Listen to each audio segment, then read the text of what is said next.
When you overreact, shut down, push people away, or feel like you're too much or not enough, that's not just you. That might be your inner child coming out. Your inner child that is still trying to get a need met that was never fulfilled. See, a lot of us grew up learning how to survive, but not how to feel safe, loved, or seen. So now, as adults, we carry these wounds and we don't even realize that they are running our lives. You can change your habits, your mindset, even your environment, but if you don't go back and heal what your inner child needed, you'll keep repeating the same patterns.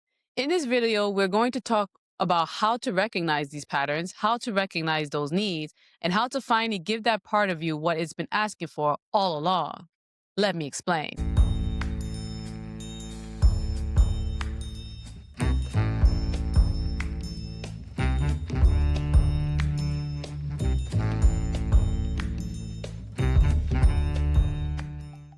Welcome, everybody, to the Ease Your Mind podcast. My name is Christina Adrian, and I'm a licensed mental health counselor, helping you break free from anxiety, fear, and shame by teaching you powerful tools rooted in scripture and psychology, healing minds, restoring faith, and renewing purpose.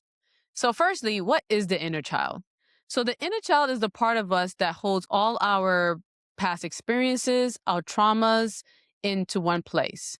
Because we know that when we go through traumas and we go through things in childhood, those things are not wiped away. They're not erased, even if you don't remember it. Sometimes people will say they don't remember their childhood and think that it's not affecting them. But the thing is, the way the mind works is when you don't remember something, it's not like as if it's completely out of your mind. It's more like thinking of a file cabinet, a very huge file cabinet, and those things that you have forgotten is stored way in the back, so far back that your mind can't retrieve it easily. And this is one of the reasons why people then experience flashbacks. So that also shows proof that the memory was there. Your mind just couldn't retrieve it. And then when a flashback happens, it's because something in your environment reminded your mind that made it easier to retrieve this memory that you've always had a hard time remembering. And now it comes back to you.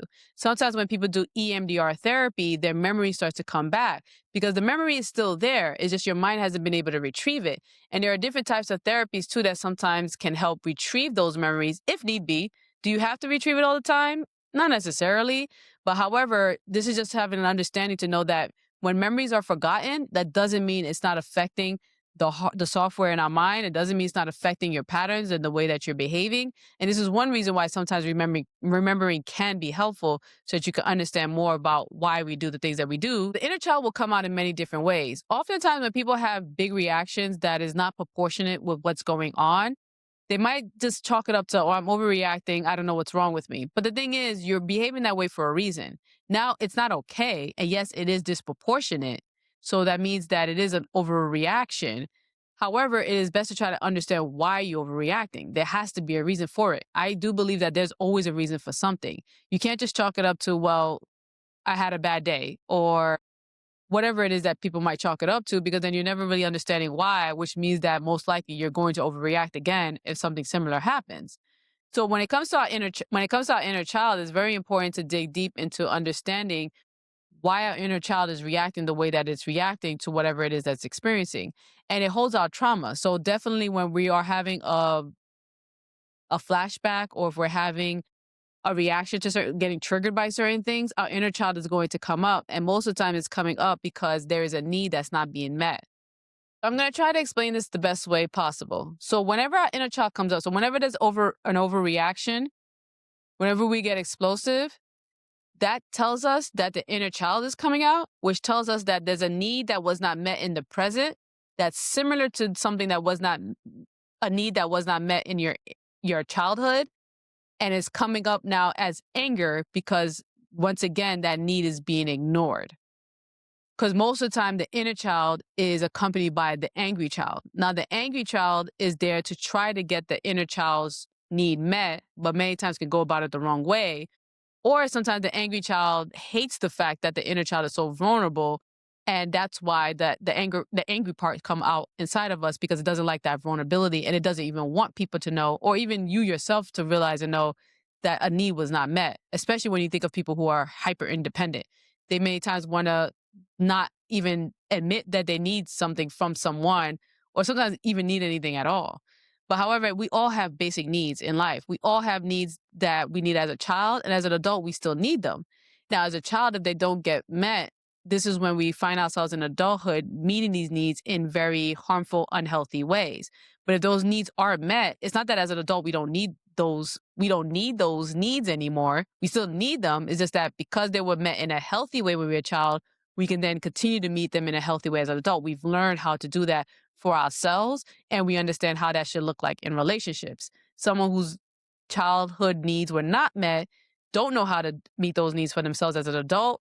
And then they may sometimes have too much expectations from others to meet these needs in a way that's not healthy because they don't know how to meet these needs for themselves. And many times this can affect the way that you are relating to others and affect your relationships, whether friendships or even romantic. The 5 basic needs of every human being is the need for attachment, the need for freedom, the need for autonomy, the need for spontaneity and play, and the needs for boundaries. So these are the needs that we need as a child. And most likely if you're getting triggered, one of those needs are probably not being met in the present. So I'm going to take on attachment because that's one I would say is usually the most prominent one. If someone, and these are also attached to schema therapy. If you have seen any of my old video where I talk about schema therapy, schema is a pattern or belief that we all have that perpetuates certain patterns in our lives. The inner child also shows us and helps us to understand these patterns. And noticing these patterns helps us to understand what the inner child needs. So, for example, if you have an abandonment schema, if you are struggling with abandonment issues, most likely you have an anxious attachment style. When it comes to anxious attachment styles, that attachment style causes you to cling to people and have a very fear of people leaving you. So if that person doesn't text you back in a couple of hours, if that person hasn't answered you and it's been about a day or they didn't call you that day, you start to get anxious thinking that the relationship is over or that you're going to be rejected. The same way that when people are struggling with abandonment issues, there's a fear that people are eventually going to leave and abandon them.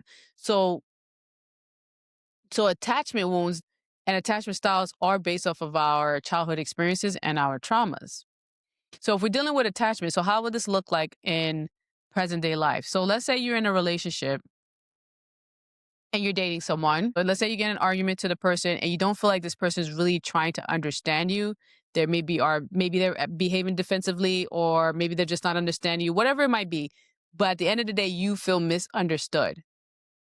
Now, that is one of the subcategories of attachment. So within attachment, you are properly attached when you feel seen and heard, understood, validated, loved and wanted, connected, safe and secure. So if in the conversation you don't feel like you're being seen and heard or understood, if you have an attachment wound and an abandonment wound as a child, this is why your behavior will be exaggerated as an adult, because you don't feel that need being met. So you might get angry. So now the angry child is coming out to try to get that need met. But unfortunately, what ends up happening is you're yelling, you're getting louder, and that's not going to get your need met. That's actually going to go against what it is that you need. But because you have not learned how to properly meet that need or even communicate that need, that's why it's still not happening. And then that cycle of feeling abandoned and anxious is just getting perpetuated. A lot of times this goes in alignment with also the need for freedom. So the need of freedom is to express how you feel or think, to express what you like or dislike, to ask for what you want or need, and to make choices. Sometimes within that same argument, not only are you not feeling seen and heard, you might also be struggling in your relationship of feeling like you can't even express yourself, that the person is even willing to receive what it is that you have to say.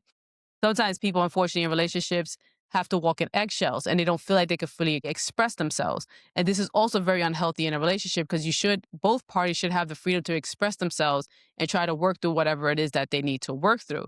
However, if you feel like you have to walk on eggshells, your freedom of expressing yourself is being thwarted. You are unable to fulfill that need, which then can also cause the inner child to scream, so to speak, louder. Or maybe you will. Maybe this also could cause you to get louder and louder and start to scream, and you're not really getting what it is that you need in an argument. Because once there's yelling, cursing, screaming, the conversation, the argument is going to be unproductive. So those are some ways that, and sometimes we can tell that the person just blatantly ignore. Now, sometimes the person is blatantly ignoring you, not trying to understand you. Even if the person is, it's still your job to understand why am I reacting this way, and trying to understand, is there a need that hasn't been met? And is it proper for me to expect my partner to meet this need? Or is this a need that I am supposed to meet for myself that I am not addressing and expecting other people to fulfill? Now, when it comes to our needs, it's okay sometimes to have it fulfilled by other people. Sometimes we might have a need because connection is one of them. We might need to connect with other people. So calling a friend at that time when you need connection is okay.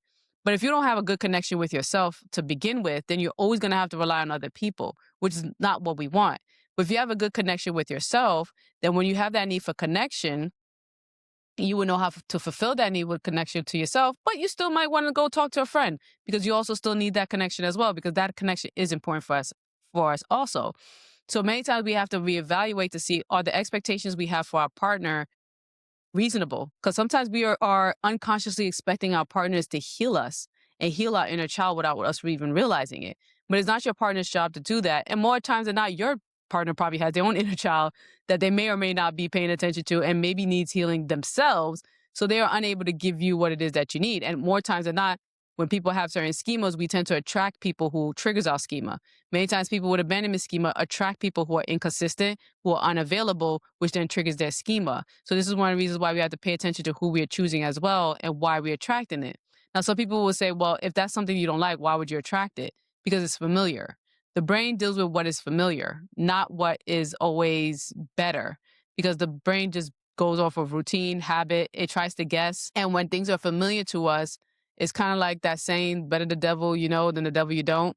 So we know this. It frustrates us. It perpetuates our negative thinking. It perpetuates and triggers our anxiety. But because we know it, we tend to many times stay in that cycle. And we have this I guess you could say misplaced belief in our mind that maybe it'll be different this time, or maybe I could do something different this time, or maybe I could change it and it won't be like the past. But a lot of times, no, if it's showing you the same things as the past, it's better to take it for what it is and to try to find something better and something that is different. So it's often encouraged for people who are used to having emotionally unavailable people and inconsistent people to look for people who are consistent and emotionally available. Now, this is one of the other things that works against you because those are not familiar to you. Your brain is going to signal that as unsafe, or it might signal it as boring. But however, that boring thing might be what you need, because oftentimes when we're in those relationships, when it's triggering our schema, when it's triggering our anxiety, there is a dopamine, there is a high that we're getting from it for a short period of time, then it crashes. And then we want that high again, then we crash, and we want that high again. And it can, in a way, maybe feel exciting. Sometimes people are addicted to the chaos and they're addicted to the excitement of the chaos. But there is a part of them that know that this is unhealthy and not sustainable over time. So when they do find somebody who is consistent, who doesn't cause that up and down, it will feel boring. But you have to stick with it, knowing that boring is probably what you need, because the things that you were getting before, it seemed excited, but it was actually very detrimental and toxic for you.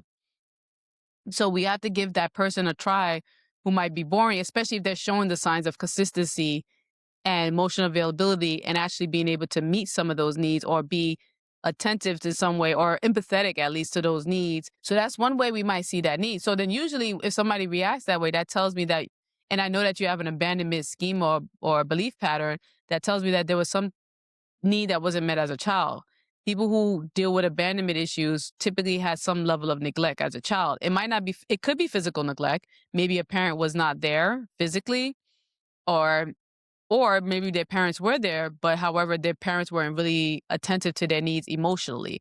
Because parents tend to be most parents, good at giving the physical needs, but the emotional needs many times falter. So if the child felt emotionally neglected or was left alone for long periods of time, many times it will bring up those same feelings of abandonment. So even if, let's say, you did have both parents in the home, it doesn't necessarily mean that you don't have abandonment issues. Sometimes people only think of abandonment issues if one of the parents either died or left and didn't raise them. But you can live in a two-parent household and still end up growing up with abandonment struggles or anxious attachment style, afraid that people are going to leave you because you didn't fully get what it is that you needed, that attachment being seen and heard by your parents when you were a child. Because even if you have both parents in the home, if they're not really seeing you or hearing you, understanding you, validating you, connecting with you, then you're still going to end up having those same abandonment struggles. So if you notice that your partner is not really hearing you, understanding you, or you don't feel connected, sometimes it is work we need to do within ourselves. Do you even feel that within yourself? Because most of the time, people with abandonment issues, not only do they feel rejected, because rejection tends to go hand in hand with abandonment, and not only do they feel rejected by people, they probably rejected themselves also. So oftentimes the way that you talk to yourself, you don't even validate your own emotions. You don't know how to validate your own emotions. So when other people don't validate it, You get angry and you might react, but then you have to ask yourself first the question before I even try to get others to validate my emotions. Do I even validate my emotions?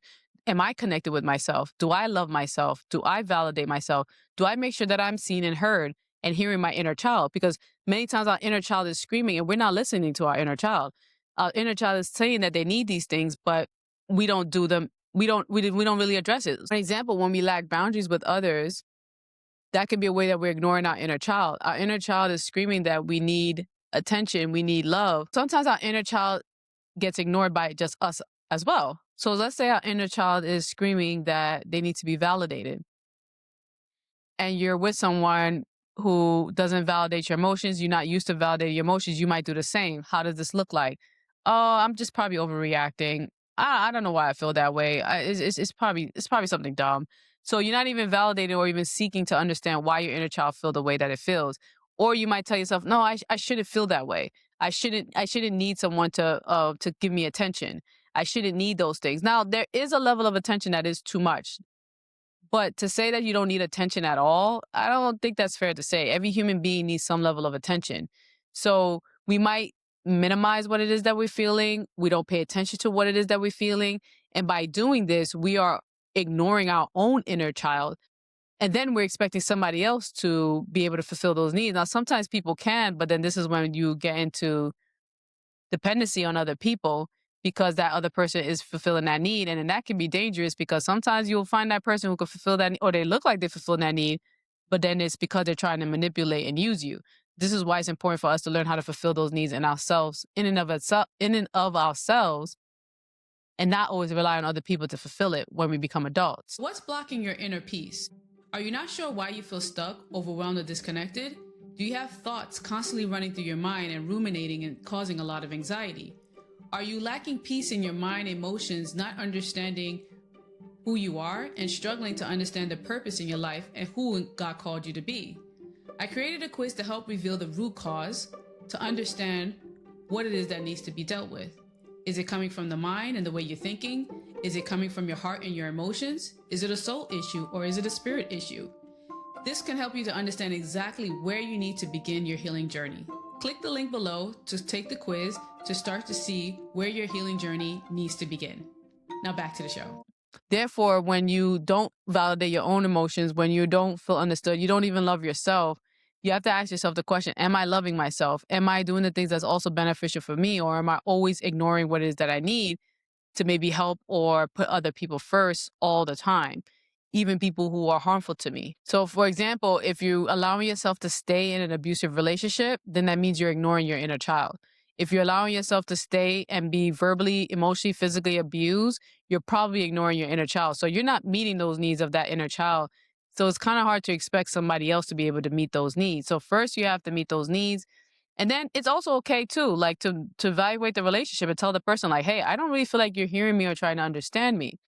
Now, if the person has some level of emotional maturity, they will probably work on it. They'll probably work on trying to make sure that they can understand and hear you. If the person just continues to be defensive and not trying to hear you or understand you and always trying to also minimize your emotions and not care about how you feel, then it's probably safe to evaluate the relationship and say, you know what, this is probably not for me.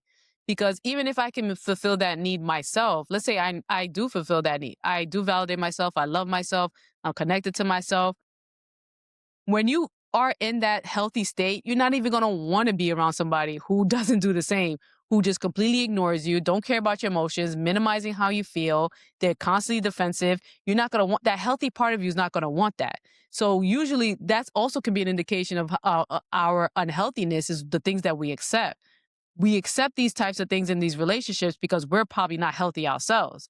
And this is why everything starts with the self. You have to look at yourself first because we could be in an unhealthy relationship and blame the other person, but why are you accepting it? This tells me that there is healing that still needs to be done and things that you need to pay attention to because a healed version of you will not accept that. Someone who really loves themselves, who freely expresses themselves, talks, and know how to make choices, ask for what they need, they're not going to deal with somebody who's not allowing them to do that and quenches that. They are going to find someone who allows them to express themselves, and they are going to also allow other people to express themselves as well, because most of the time you're going to not only want the person to give it to you, but you're going to know how to give it as well. You're going to allow the person to also express themselves and they don't have to walk on eggshells around you. So how do you meet these needs? To meet these needs, you have to be mindful of them. And this is one of the reasons why I'm always encouraging people to journal. And I do have a free journal link below where you can write down your thoughts, your emotions, your behaviors to really see these patterns, to see what is it that you were thinking about. When I had this emotional reaction where I was angry, you might realize, oh, I was angry because I felt rejected. And then you realize, oh, I had the thought of thinking, what if this person leaves me? Maybe they're going to leave me. Is there something wrong with me? That tells me that you're dealing with and struggling with rejection. How did that then cause you to behave? Maybe it caused you to cling to the person more. Maybe you're calling them more often. Or sometimes maybe you're pushing them away. Sometimes when we get this fear of rejection, we push the person away because we're thinking, oh, I wanna leave before they can leave me, because we think that's gonna make it feel better. But the thing is, you're already struggling with the feeling of rejection. But when you journal and write this out, it's easier for you to then see it and see what are the patterns that are perpetuating. Then I could see that, okay, I'm dealing with rejection. It's causing me to push the person away or to cling too much. I'm having these thoughts. How do I meet this need? One, you need to validate the emotion. Yes, I feel rejected. Just name it. I feel rejected, and no one likes the feeling of being rejected. Being able to identify that, admit it to yourself, and then see how is it that you're thinking. What are some different ways that I could think about the situation? How do I meet this need of feeling rejected? Maybe I need to then express myself more. And that's one reason why I say freedom of expression and attachment tend to go hand in hand. Because most of the time when we're feeling a lack of need, especially in a relationship, you probably need to express yourself more and better. So we can look at the notes, look at the journaling and say, okay, I didn't communicate this, that, and the third. Then start learning how to communicate. How do you communicate to the person like, hey, I don't really feel like you're hearing me. I felt pretty rejected when you ignored me that day. I don't really like being ignored because of this rejection. But once again, you have to work on that rejection within yourself and deal with whatever's inside of you from your past and your childhood. It's okay to communicate it and see if the person will work on understanding you and working on showing up for you in a better way. But however, all of it cannot be placed on the other person.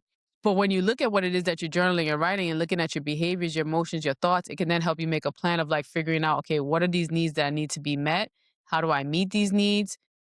How do I meet these needs for myself first and foremost? And how do I get these needs met in this relationship? And most of the time, when it comes to schema therapy, we are either avoiding, overcompensating, or just believing the lie that is told to us. This can also perpetuate the belief and cause our needs to not get met. For example, going back to the need for attachment. When you're pushing people away, you're avoiding talking about the situation and dealing with the situation, but you're not getting your need met. You have a need for attachment, but because you're afraid that this person is going to leave and abandon you, you push them away, but it still perpetuates this the abandonment belief, the belief that people are going to leave you, and it perpetuates and also continue to keep you empty and dried and never getting that fulfillment of attachment. Some people with abandonment issues don't even get close to people, so they never experience that attachment with people, a healthy attachment with people, because they keep people at a distance. But avoiding people and keeping people at a distance is causing you to not get your need met, which is your need for attachment. And goes back to what I was saying earlier, that most of us just learn how to survive. In childhood, we learn how to do these things because we're trying to survive. And as children, so resources are limiting. So many times avoiding probably was the best thing to do when you were a child. But the thing is now that as an adult, it's usually working against us now. It's not very beneficial and it's maladaptive. However, we continue that same pattern until we upgrade and tell our mind to do something different, that this is not really working for us anymore.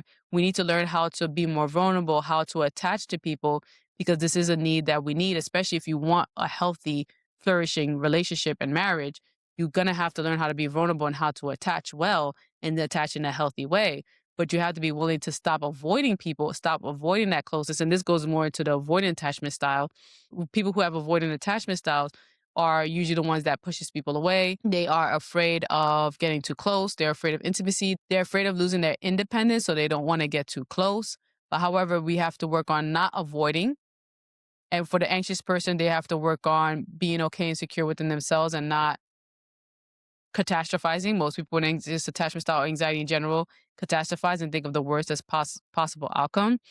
And working on not overcompensating, not faking and what it is that you believe, because that's another way that we don't get our needs met, when we pretend like we don't need them at all.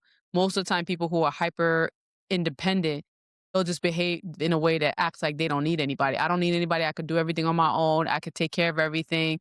When deep down inside, no, you do want somebody to be there for you when you're sick. Yes, you do want somebody to help you out when you're feeling down and out. But because you keep overcompensating by trying to make yourself not feel this rejection or abandonment, you try to cover it up with this hyper independence. But however, that's still perpetuating the lack of attachment because you're not paying attention to what it is that you need to pay attention to see what is the need that I need to be met. Because when you're overcompensating, you're not paying attention to that. And then to see what the need I need to get met. And then how do I then go about getting that need met? How do I go about then being honest about what it is that I'm really feeling and what do I need? And being able to communicate that and also to work on that within myself. Our inner child is always going to come out to show us what it is that we need. Also, when it comes to surrendering, when it comes to believing a lie, oftentimes there is a change in narrative that we need to also have in order to do something different. If you keep running the narrative that nobody's ever going to be able to fulfill my need, people are always just going to leave, people are always going to abandon me, then that's what you're always going to experience. And then you're not going to do anything different. You're going to keep avoiding or you're going to keep being anxiously attached. However, you change the narrative to know that, say something different to yourself. So, for example, if the person doesn't text you in a couple of hours, reminding yourself, like, okay, it's only been a couple of hours. Maybe they're busy. Maybe they're doing something else. Maybe they'll get back to me later. Especially if you have a history with this person, sometimes you could tell yourself, well, they always get back to me. This has happened before. So let me not worry right now. We have to work on changing the narrative and then doing something different. So the something different that you might do is not triple texting, especially if you're one of those people who sometimes do that. They send text after text after text after text because of the way that they're feeling. The different behavior would now be changing the narrative, knowing that, okay, they might be busy, and then not sending 4, 5, 6, 7 texts at one right after the other. Instead, you do something different. You maybe redirect your energy or your focus and your behavior on doing something else and not focus on trying to figure out why this person hasn't responded to you yet and being able to build that patience and wait for that person to respond and not automatically feeling that you've been rejected or abandoned because they haven't responded yet. Just to reiterate, the inner child probably needs attachment, which is to be seen, heard, understood, validated, loved, connected. Maybe you need to work on the need of freedom, the freedom to express how you feel or think, what you like or dislike, what you need, what you want, and be able to make choices. When it comes to the need of autonomy, this could look like having the opportunity to become your own person, to be challenged, to be stimulated for growth, having the opportunity to do competent tasks, for self-development, and to receive constructive feedback. Sometimes that could be what it is that we need. We might feel a lack of autonomy, and we have to work on understanding how to get that autonomy. And this is why dependence on others can be harmful. When it comes to the fourth need, spontaneity and play, this could be looking for ways to be fun and silly, self-expressive, exploring more, adventurous, using your imagination and creativity. Some of us, when we were children, our imagination and creativity was stifled. Maybe our parents didn't like the fact that we're very creative, or they didn't really encourage us when it comes to our creativity, whatever it may be, because we are all creative in some ways. Our Heavenly Father is a creative being. So we are all creative in some ways. Sometimes we don't think we're creative when we are. I used to not think I was a creative person because I didn't draw or paint. But then I realized that I am creative in when I write. I am creative in the way that I think about solving problems when it comes to my work. And many people who are in the STEM field, when it comes to science, technology, engineering, you are creating something. So and when you build a business, when you're an entrepreneur, when you create a product, you are creating something. So everybody is creative in some ways, and we have that need for creativity to come out in different ways. But if that's stifled as a child, let's say you really like to dance or sing and your parents criticized it a lot, I would say, and stifled your ability to be creative, that can be a need that you notice as an adult that is not being met. And maybe that's what is that you need. Maybe to start finding something more creative to do, maybe something that allows you to express yourself and just be silly and fun. Because sometimes there could be people who are so stoic. You're not stoic because that's just your personality. You're probably stoic because you were trained to be that way, because your creativity, your spontaneity, your play was stifled in some way. Now, of course, all these things in a spectrum. Now this could look different for different people, of course. There are some people who are like, that doesn't, because like I said, creativity come out in different ways. It doesn't mean that you're necessarily going to be a painter or a sculptor or something like in that category, but maybe there is a creative side of you in some other ways that needs to come out, and to just express yourself and be free to express yourself and to relax. Because, and Oftentimes, actually, when it comes to anxiety, like social anxiety, public speaking, this is one of the reasons why doing improv and going to improv classes is usually encouraged because improvisation allows you to be silly. Usually, a lot of times in those classes, you're doing things off the top of your head, you're just improvising, being spontaneous. And this can many times help us to get out of that self consciousness, that shell that tells us that we need to be stoic or we need to be a certain way. Once again, that goes back to probably because that felt safer. It felt safer for me to not express myself in a creative way. Probably felt safer for you as a child to not be silly, to always be serious because of whatever type of environment that you were growing in. But however, you might need some, and novelty, I would say, is a common need for human beings. We need to find novelty in our lives. So if you're bored, you probably need to find something that's more challenging. You need to find something that gives you that sense of newness, that novelty, because those are also important when it comes to our mental growth as well. And I would say to try to explore that to see if maybe that is something that is missing from you that's also causing a lack in your present day life and in your relationships because that inner child need was not met. And as an adult, it's important for us to make sure that we meet those needs that went unnoticed or that was stifled, I should say. And the last one is the need for boundaries. So this could look like practicing self control, practicing self discipline, and taking responsibility for your actions. This can sometimes be seen with people who have struggles with entitlement, who were never given boundaries as a child because children need boundaries, and children want boundaries too. Like we might think that they don't want it, but they do want that structure because when people grow up without structure and without boundaries, they do notice the problem when they get older. Because children do need boundaries and they do need structure, and children work better with structure. However, if they grew up in an environment where they had no boundaries, they had no structure, this is what sometimes create adults who have entitlement issues. If you notice that you're an adult who struggles with entitlement and feel entitled to certain things, then it's probably important for you to put those boundaries within yourself, learn how to practice self-discipline, creating yourself that discipline and taking responsibility for your actions. Now, some might say, well, why would I need to do that? Or how would that trigger my inner child? Because the way that this would trigger your inner child is that when you don't get what you want. If you're struggling with entitlement issues, that when we don't get what you want, you throw a tantrum like a child. So this can tell you that your inner child probably never received the discipline and boundaries that it needed to be able to handle hearing no and not getting what it wants. So you have to train yourself now how to have that boundary within yourself so that you're not throwing a tantrum whenever you are told no or getting angry when someone holds you accountable. Because most of the time, those types of children are not held accountable for anything either, which also could cause you to throw a tantrum. So you have to train yourself to understand how to take responsibility for your actions, how to be held accountable and be okay with it, how to have that self control, that discipline, so that you're not overreacting again always when people say no to you. And once again, this is why this is an inner problem because you can't walk around the world expecting everybody to say yes, everybody to give you what it is that you want and what you want, because it's not everybody's responsibility to do that.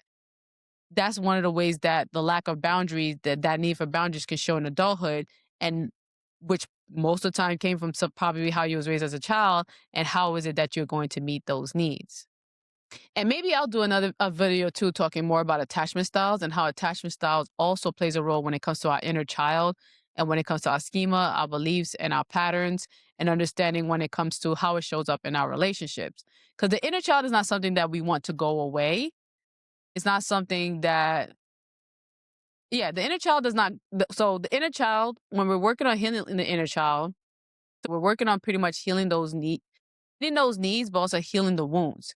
Most of the times, those experiences of abandonment, trauma, neglect cause wounds. So one, the wound has to be addressed, validating that wound, understanding that wound, seeing how it harmed you, giving that wound to God, allowing God to heal the rejection, heal the neglect, and understanding and knowing that your father also received and receiving the love of God many times can help with dealing with the rejection that we felt from people. So we should give those wounds to God, heal those wounds. We have to pay attention to those wounds, work on those wounds, and then also work on meeting those needs that the inner child needs in order for the inner child to get healed. And then you will know that the inner child is healed because you will notice yourself not reacting to things the way that you did before. You will notice that you're not reacting to people misunderstanding you the way that you used to before, getting angry and lashing out just because they misunderstand you. You would know how to communicate that better, communicate what it is that you think and what you need. You would have better boundaries with yourself and having self control and having discipline. You will be able to express yourself, have autonomy. You should notice a difference when your inner child is needs are being met and when you are being healed, because you won't get triggered as often, and there should be maturity and growth in how you're handling things and how you're dealing with your own emotions, your own thoughts, and and you should feel less reactive to the triggers that happens to you around yourself. So the inner child does not go away, nor do we want it to. We want it to be healed and factor into our lives in a healthier way. So the inner child is not going to go away once you healed. It's just that it's not going to get triggered the way that it got triggered before. But there are certain healthier ways that the inner child can still factor into your present day life, because then that transforms into a more happy child and being able to continue with the spontaneity and play and the creativity. Sometimes that childlikeness can be very helpful. So now your inner child is factored into your life in a more healthier way and not in the unhealthier ways it was before it got those needs met and before it received the healing that it needed. So our inner child, we don't want to get rid of it. We want to make sure we heal it, pay attention to whatever it is that it needs, and being able to feed it whatever it is that it needs. We want to make sure we understand the wounds that was caused that needs to be healed, and how do we meet those needs for ourselves now as an adult that was not met when we were a child. I hope this gave you more understanding of understanding your inner child, how to know when your inner child is screaming and crying for attention and help and needing your help, and how you can start addressing those needs in a certain way and start figuring out what are the 5 needs are missing in my life now that I need to start fulfilling for myself, and start paying attention to how it's also coming up in my relationship. Let me know what you think in the comments. Let me know if any of those needs rang a bell to you, if you're starting to think more about what it is that your inner child needs. Have you done inner child work? Do you think the inner child work is something that's overly talked about? I don't know. Have you done some inner child work? Was there anything that you pulled from this episode that was insightful for you or can help you moving forward?